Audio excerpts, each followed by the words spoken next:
Did you know that your water could be damaging your hair? And when all we want is healthy hair, this is kind of the last thing we need, right? Is for the water that we're using to wash it to be what's causing the damage. So how does this happen? Well, there are a few things that water can do to damage our hair. The first off is moisture overload or hydro fatigue, but that's a whole nother video. I want to ask you a question first off. Do you know what's in your water? A lot of different places, the main water that people have to access is actually hard water. Water that has a lot of minerals in it, things like lime and calcium and iron and copper. Does this look familiar to you? This is a very good sign of hard water. And if your water is leaving this kind of buildup on your faucets and on your shower head, it's leaving that kind of buildup in our hair. And most shampoos that we all use day to day don't have the ingredients required to strip this buildup out of your hair. In fact, hard water can actually make our shampoos less effective. They make the soap in it less likely to lather, and they also make it less likely to rinse out of our hair, thus leading to more buildup. So, first off, how can you tell if you have hard water? Well, there's a few different ways. One of which is just what I showed you just now. Is there a lot of buildup on your faucets, on your shower head? Do you see these kind of deposits? Another way is if you have a lot of soap scum. So if you have, let's just say, glass in your shower and you're getting a lot of water spots, or even a lot of water spots on your dishes after they go through the dishwasher, because hard water makes soap less effective, and it makes it less likely to dissolve, it's more likely to leave soap scum on our dishes and in our shower. Another way you can tell if you really just want to know exactly what's in your water is to just call your local water company. And then the last way you can tell is to just buy a test online. They're pretty easy to find. I bought one for $10 on Amazon. You just dip it in the water, let it sit for a couple of seconds, and it will tell you how hard your water is. This is the test that I did in my own home.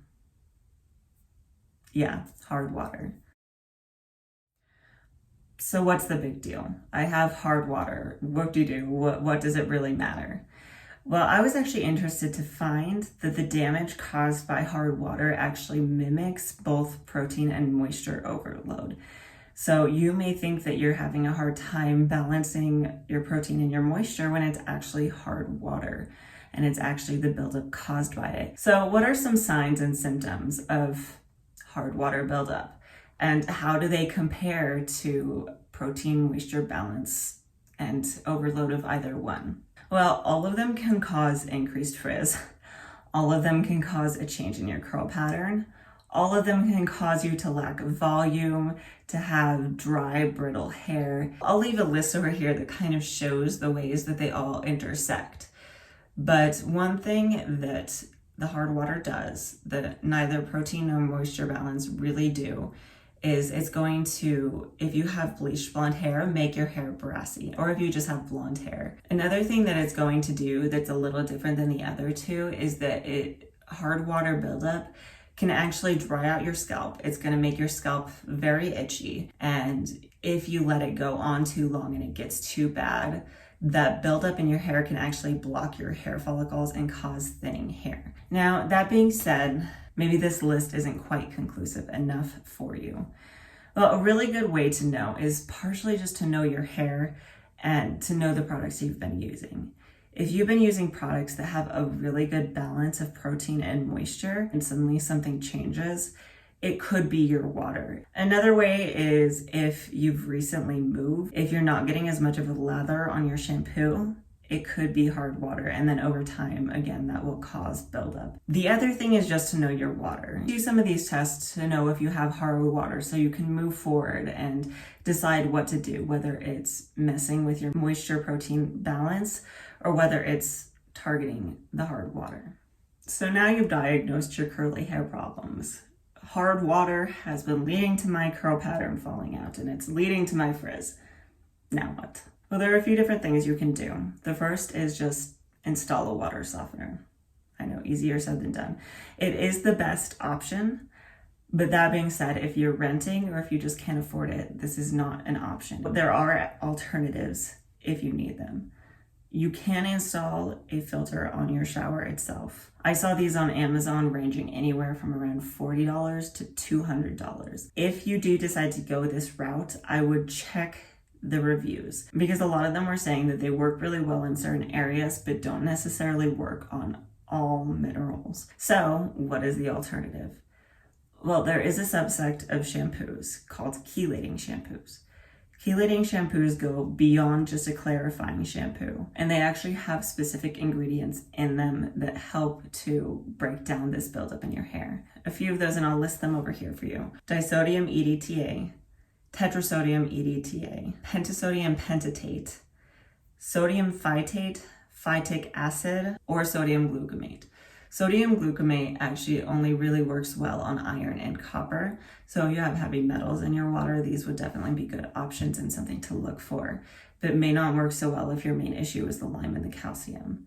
The sodium phytate isn't quite as strong as something that says EDTA at the end of it, but it is still an option. You may just want to use your chelating shampoo a few times before you really decide if it's working or not. There are other ingredients as well that might be included in some clarifying shampoos and chelating shampoos that I didn't list, but a lot of them don't necessarily work as well. But that's not necessarily something to be concerned about. You may just have to use it a few times before you notice any results. I do want to run through really quick a few options for shampoos that you can look for. The first one is the Naughty Detox Dynamo Clarifying Shampoo. And this is actually the one that I use in my video. This is one that you can only buy off of Ulta right now or off of Naughty's website specifically. I believe this is a British company, so it's not really available in stores as of yet. When you buy it from Ulta, you have to ship it to your address. I did want to make note of this one that even though it says that it has peppermint in it, it doesn't really have that much of a scent. So if you are someone who struggles with scents, this is a really good option. That being said, it is somewhere around $10 to $12 because you have to keep shipping in mind. So some other options that you aren't going to have to ship to your home. One that I've seen pretty commonly is actually Treseme's Clean and Replenish Deep Cleanse Shampoo. This one does have sulfates in it. So if you were trying to avoid sulfates, this is one that you may want to avoid, but it is the cheapest option I could find. It ranges anywhere from $4 to $6 depending on where you buy it. Another option that I've seen pretty readily available is the Kinky Curly Come Clean Shampoo. This one ranges anywhere from $10 to $12 depending on where you find it. Now, something to keep in mind, these ones that are a little bit cheaper, the chelating ingredients are a little bit farther down the list and they may not be as strong. So like this Naughty one that I have here has sodium phytate in it, as well as a trisodium ethylenediamine disucinate. I actually do have another shampoo that is the Shea Moisture Purple Rice Water that does have that trisodium in it as well. I did a review on it previously, so check that out. It is a chelating ingredient, but it's not a super strong one, so you may have to use this a few times before you see results. If you don't want to have to use it a few times to see your results, there are some other options that are a little bit more expensive. So the next one on my list is the Ion Hard Water Shampoo. It's easily found on Amazon, and I'll leave links for all of these products in the description box down below. But that one is a little bit closer to $15 or $16. And then another one that's pretty popular for this purpose is Malibu Sea's Undo Goo. That one's a little bit closer to $30. So it's going to work really well. You probably will only have to use it once and then not think about it for a little while, but it is more expensive. That being said, how often do we use these products? Well, it depends on a lot of things. It depends on your hair. It depends on your water. If you have really hard water, you're going to want to use it more frequently. And it depends on your product. If you're using a cheaper product, you may have to use it more frequently to keep up on it. This Naughty Detox Dynamo that I have here, it does actually say in the instructions to use it every 3 washes. Kind of just give it some trial and error, see what works best for you and your hair. But that being said, I do want to follow up really quickly with, you want to make sure that you're using a deep conditioner when you are using these products. Chelating shampoos, like clarifying shampoos, are a little bit drying and a little bit stripping. So in order to get that extra moisture back into our hair after stripping it so much, you want to make sure that you're just following up with any kind of deep conditioner. A few weeks back, I did realize that All this time I had thought the moisture overload was probably my issue, when I realized that it was actually more likely to be the hard water in my shower. So I did buy this Naughty Detox Dynamo clarifying shampoo, and I've been experimenting with it a little bit. So let me show you here what it is I do with it. The first thing I want to note is that you do want to just really make sure you get a really good cleanse. Just take your time with this product. Use your fingers and really give yourself a good scalp massage. And if your fingers are getting tired or you don't have the strength in them for whatever reason, there are options like this scalp brush that I use here. You really just want to work it throughout your scalp, really scrub well, and then actually work it through the lengths of your hair too. I don't tend to shampoo the lengths of my hair, but here I am just because there's going to be buildup on them as well. After you're done, really make sure that you're rinsing it out very well. You want to make sure that you've got all of this shampoo out of your hair. And then just follow up with whatever deep conditioner you have or whatever you think your hair might need. Then after I got out of the shower, I did style with the same products that I had used the wash before. I made sure that each time I washed my hair, in order to check my results to see if it was making any difference, I did use the same products. And I did use products that were very moisturizing. I used the Curlsmith Weightless Air Dry Cream and then the Hydro Style Flexi Jelly. So for me, I did use this Naughty Detox Dynamo shampoo, and the first time I used it, I did go in with the Shea Moisture Manuka Honey and Yogurt Protein Power Treatment. The second time, because I didn't want to end up with protein overload, I went in with the Main Choice Black Peach Tea and Vitamin Fusion Mask. Both of these are good options just depending on what your hair needs at that specific time. So I'm going to show you the several different results that I got after each separate wash.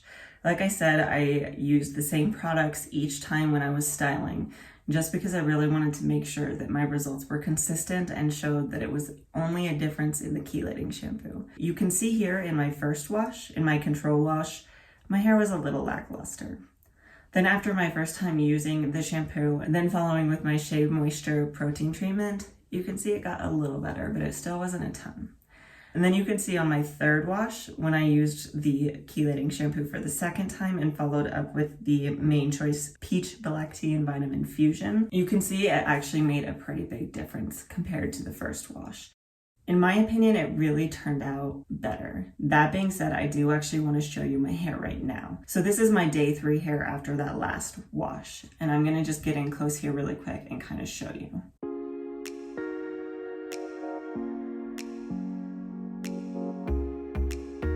So I just mostly want to make note of, I haven't had curls like this under here in a while. It's been mostly just wavy. So the fact that my hair has been easier to refresh, even on my wash day, it looked a lot better. I'm curious what you think. Let me know down in the comments below if you think that this chelating shampoo made a difference for my hair. If you like content like this, like and subscribe for more. I do product reviews. I do curly hair content as well as just healthy hair content. That being said, my main conclusion and my main takeaway from this was I do think that the hard water was the issue that I was having. I think that it was building up in my hair. I think that this made a huge difference for me. I would definitely suggest, if you live in an area with hard water, give a chelating shampoo a try. I do know that another option out there is on either a vinegar rinse or a citrus rinse of some sort, so like a lemon juice rinse. If you would like to see another video on that, leave a comment down below. I don't know how well they necessarily work, but it is an option you could give a try before investing in a chelating shampoo if you really feel you need to. Thank you for watching. I do post a video every Tuesday. So hopefully I will see you next week.